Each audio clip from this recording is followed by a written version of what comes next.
సంవత్సరం మీ దేవాలయంలో హనుమ జయంతి చేసేటప్పుడు బాగా జ్ఞాపకం పెట్టుకోండి.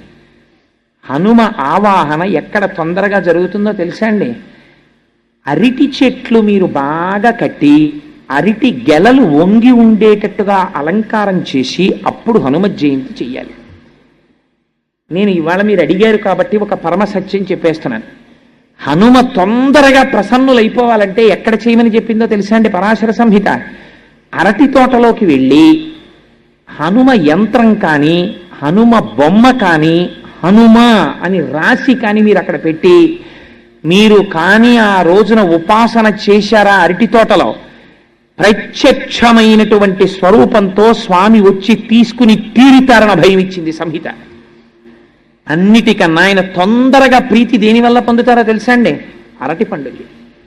కదలి పూజ అని ప్రత్యేకమైనటువంటి పూజ ఆయనకి. కేవలం అలంకారంతో ఆయన తృప్తి